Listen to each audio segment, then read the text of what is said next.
What's up guys, Excalibur here and welcome back to Star Ocean Anamnesis. So we got a huge update with Deep Space and the Wedding Banner as well, and I'm super excited for that. Oh yeah, the Awakenings, that's right, we got that as well, so super excited for all of that.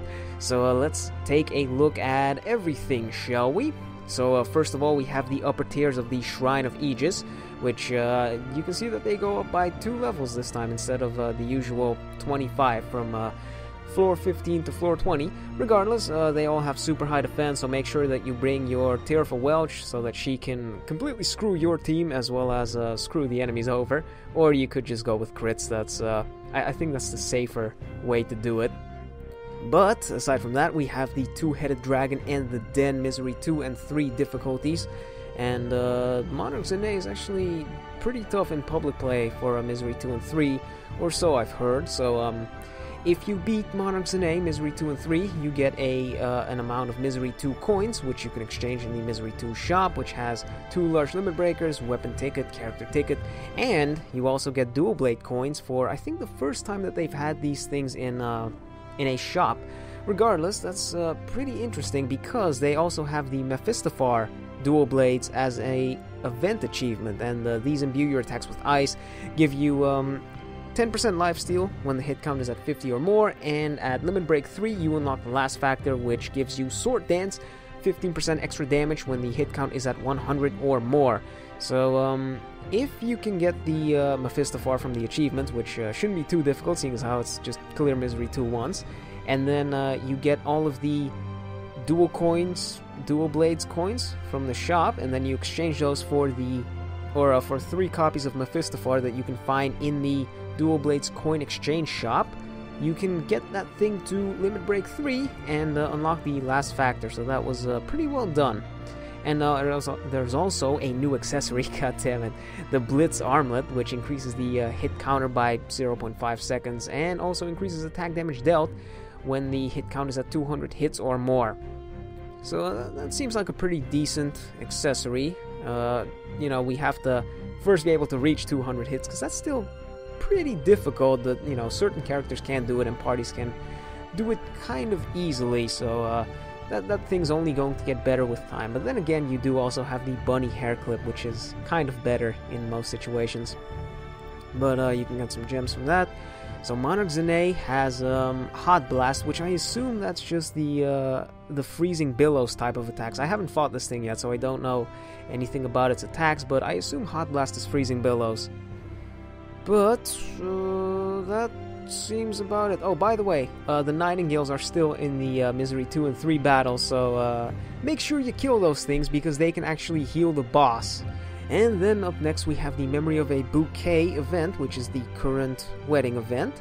So by completing these missions you get a certain amount of Pink Bright Blossoms and Silver Bridal coins, and you can exchange the blossoms in a shop for this stuff. So the Blossom Blaster, the Blooming Mist Daggers, character tickets, Barrier Blasters, and the Promise Bouquet, which you can use to unlock story missions story event missions, event story missions, and those give you some gems, I think. No, they don't give you gems, they give you small limit breakers.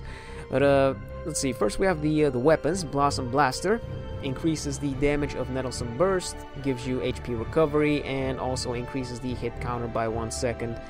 That doesn't seem that great considering that we do have the Stormbolt as a free weapon, so just transmute that thing and get Stormbolt. And then the Mist Daggers, again, those are also not that great considering that GA Reverse is rerunning right now, so just get one of his daggers. And let's see, so we have the Giant Prismoid boss. He's a demon type enemy. He's weak to Earth, so bring all of those things. He's also weak to Frost, Seal, and Paralysis, but usually those status ailments don't do very much. So yeah, just make sure you bring Earth, and luckily for us, the new weapons that got introduced with this event also imbue your attacks with Earth, and I think those are the hold on, I'll talk about that in just a second. But let's see. So I already said that the blossoms can be exchanged for the items in the item exchange shop. God dang it. No, what is happening to me? But then we also have a box draw, and that's where what are they called? The coins? The Silver Bridal coins, yeah. So the box draw is where you can exchange those coins, and you can exchange those for the hammer cap increase, which you use to limit break these weapons and only these weapons, but like I said, it's not worth it. Just transmute those things. Some hammers, limit breaker, rainbow crystal, and then I'm pretty sure there's also FOL in that box, as well as a bunch of other crystals. And I don't really think it's worth it. That box seems kinda... It's just kind of like a little extra thing that you can do while you're farming for the main currency. Okay, hold on a second. Yeah, here you have the promise bouquets. So you get 2 extra missions to Nell's house and to Maria's house. And by completing those, you get 20 small limit breakers each. So make sure you do that, because that's a lot. And the event achievements, also make sure that you do these, because I think I didn't do these for the last event and I missed out on a lot of stuff. Dang it. That sucks. No. Okay, oh yeah, that's right. They also have a new item set in the item shop, and it costs, again, 5,000 gems for an ace ticket, weapon ticket, and some XP, which, I mean, if you're pulling for Maria or Nell, it could be decently useful. Then again, it's 5,000 gems, so decide for yourself if you actually need that. And then there's also a new wedding campaign that they're holding, which has a login bonus that gives you like 900 gems, large limit breaker, some weapon tickets, which I desperately need, considering I used all of them to try and get Beast Lord, and I wasn't successful. Aside from that, there is a new weapon, or a new item set in the shop, which costs 10,000 gems, and it gives you all of this stuff. That's not worth it, not in the slightest. If you're going to do that, you might as well buy the other one for 5,000 gems, which gives you an ace ticket. But then you also have some extra gems that you get from just spending money on the game. I don't really care about that. And now on to the new weapons. First up, we have Scarlet Rose, which imbues your attacks with Earth, gives you HP absorb of 10%, and at max limit break you unlock an AP recovery plus 30% when the hit count is at 100 hits or more. So this is our first Earth gun, and it also gets a lifesteal on that. So this is a very good one, and I might just pull for this, because I'm also planning on pulling for Bride Maria. Hopefully I can get her. But yeah, this is a very good gun, so if you're planning on running gun users, make sure you throw a pull at this. And then we have the Ceremonial Anemones, which imbue your attacks with Earth, give you attack damage taken minus 15%, and at max limit break you unlock normal attack AP recovery. So again, this is the only pair of daggers that we have that imbue your attacks with Earth, and they will be for a very long time. In fact, I don't think JP even has another set of Earth daggers. Regardless, if you're planning on running dagger characters, make sure you pick this up, which I'm also planning on doing, so I will throw a pull at this. And then, unfortunately, we also have this thing, the Sawtooth Blade, which increases damage dealt to beasts by 40%, reduces AP costs, and you recover 5% HP every 3 seconds when the hit count is at 100. So this thing is not terrible, at least not when you use it against beasts. I don't see why you would use it against anything else. But considering that we already have Clay Solois in the one-handed coin shop, you don't really have a reason to use this. So, just pray to God that you don't get this if you do a pull on the gacha. Alright, so now for the new characters. First up we have Bride Maria, who apparently can increase party attack damage based on hit count. No, she can't. She increases damage dealt by 40%, 50%, 55%, or 60% depending on what the hit count is sitting at. She also has an additional hit that deals 10% of damage during normal attacks for the entire party, and she also reduces her own AP cost by 15%, increases her attack by 10% when the hit count is at 50 hits or more. And then looking at her skill set, she's got a 4000 multiplier rush, which increases her attack by a massive 60%, and she's also got battle, so they display the levels now, but she's got a bunch of ranged battle skills, and they're not particularly good, because these are just the normal ones that normal Maria has, so there you go. So, I haven't talked about the Awakening system yet, but Awakened Maria kind of does the exact same thing as Bride Maria, except she might be a little better, considering that she's got more party utility. But aside from that, Bride Maria makes for a very suitable substitute if you don't have a damage buffer like 9S yet, or if you're not planning on awakening normal Maria for some reason. So then, yeah, you could use her. Her battle skills are kind of bad, and even like with the post-rush buff, she can't really do much. but like I said, very reasonable damage buffer. And then we have Bridal Nell, who increases critical hit chance and damage by 10%, 20%, or 30% based on hit count. She also increases the hit counter by 3 seconds and increases single target damage by 20% for the entire party, and increases her own attack by 30% while she is assault charging. She also gives anti-flinch of 10% HP or less, and reduces her AP cost by 10%, and she also nullifies the critical hit effects from assault charge, all for herself. And looking at her battle skill set, she also has a 4000% rush multiplier, but instead of increasing her own attack with her post-rush buff, she increases the party's attack damage dealt by 40%, which is a huge buff, and it's also very rare, so you don't have to worry about it overlapping. And her battle skills also have good hit counts, but they're not, just like Maria, they're not that great, because, you know, you can see Blooming Shot, Bridal Guillotine, both of those are kind of bad. And I think Blooming Sword's also pretty bad. But aside from that, she is a very interesting sharpshooter, considering that she has a single target damage buff, which usually only sharpshooters have, or not sharpshooters, defenders. And then she also increases the hit counter by 3 seconds, which helps with, you know, building the hit count, obviously. But it also helps with building the rush gain bonus, which can also help other characters with building up their rush. And then the crit buffs are, just like the attack damage buff, those are also decently rare, and they don't increase damage output as much as the attack damage buff, of course, but they do increase it, so that's pretty nice. So overall, I would say Nell, compared to Bride Maria, Nell is a bit more valuable, considering that we have a bunch of substitutes for Maria, like 9S and even Awakened Maria, whereas Nell is kind of unique so far. So both are definitely very good, but I would say Nell is a bit more valuable. So of course I would save the best for last with the Deep Space Exploration as well as the Awakenings. So first, for Deep Space, you get a certain amount of ships that's dependent on how many limit breaks you have on all of your characters in total. Right now I've got 3 ships, which means I've got a decent amount of limit breaks. I haven't limit broken many characters. I'm pretty sure most people have 4 ships by now, but you'll get to that point eventually, just don't rush it. So these ships can be sent out on missions in these galaxies. So right here you have Azure Cloud, and all of these missions take a certain amount of time to complete. Like, I've already sent all 3 of my ships out on a 4-hour, 6-hour, and 8-hour mission. And by sending your ships on these missions, you can collect certain items. Like in the Azure Cloud galaxy, for instance, we have the Awakening Chip Gamma, which can be used for Awakening, and then that's the Beta, and that's the Alpha one. And you can get some seeds from this stuff as well, prisms, just a bunch of stuff. And if you click on one of the missions, you can see active bonuses, and these active bonuses affect the rewards that you get after completing the mission.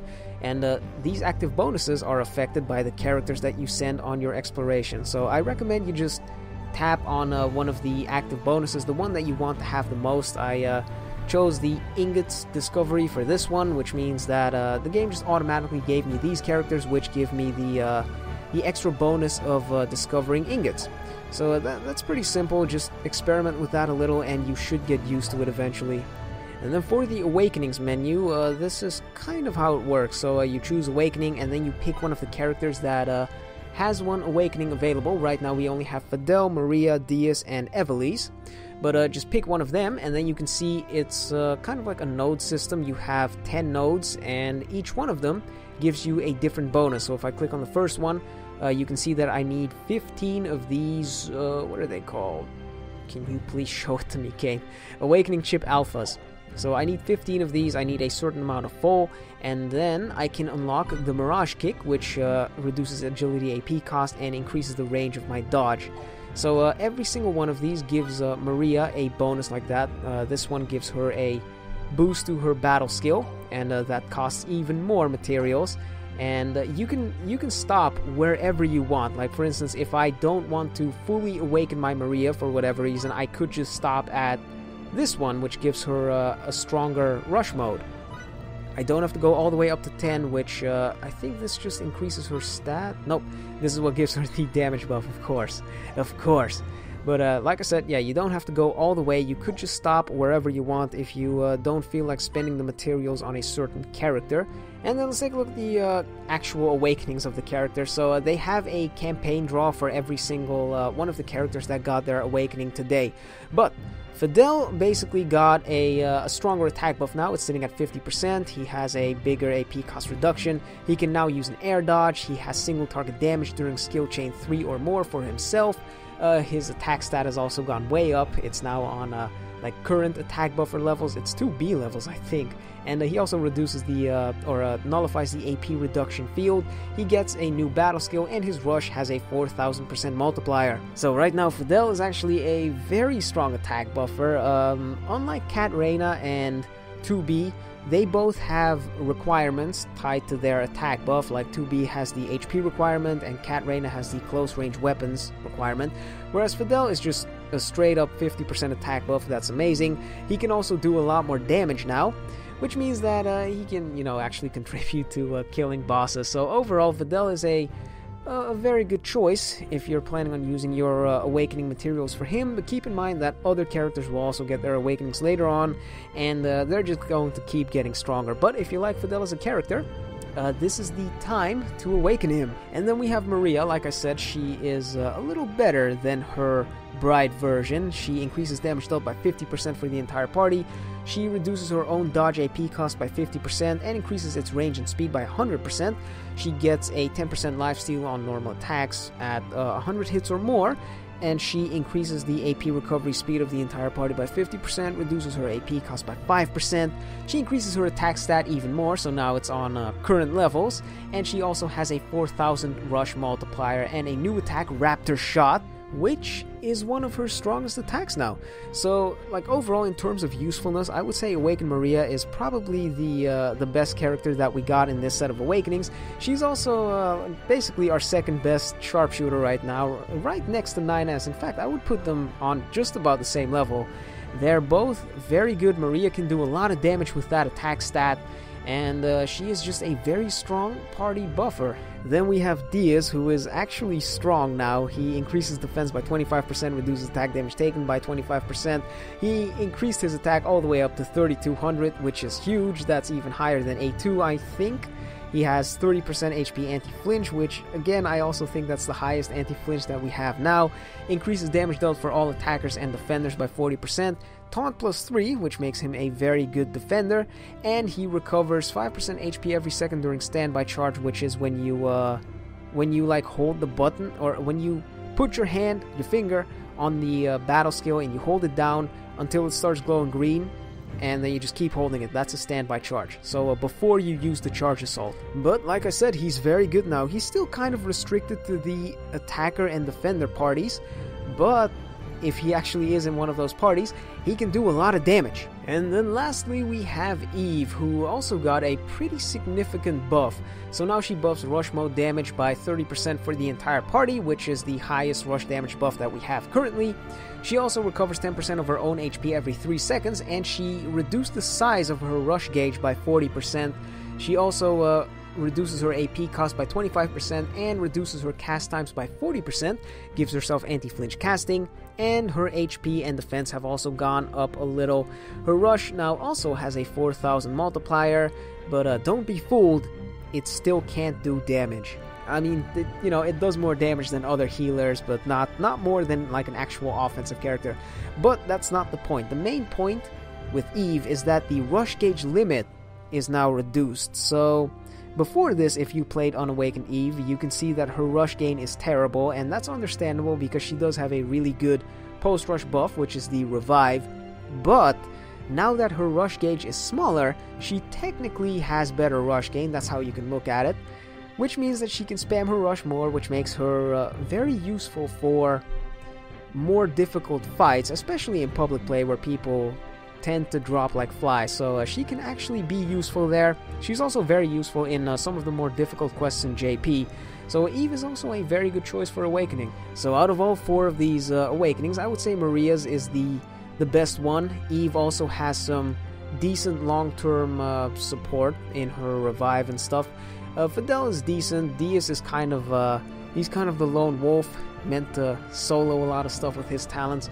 But yeah, the Awakening system just serves to make older characters relevant again, so if any of these are your favorite characters, then there you go. You can now make them stronger and make them relevant in the current meta again. Alright, and I think that about covers everything. I might do another video on Deep Space, I don't know. Deep Space and Explorations. Maybe that's going to be one of the Triple X guides. But, hope you guys enjoyed that, and I guess I'll see you all next time. Peace!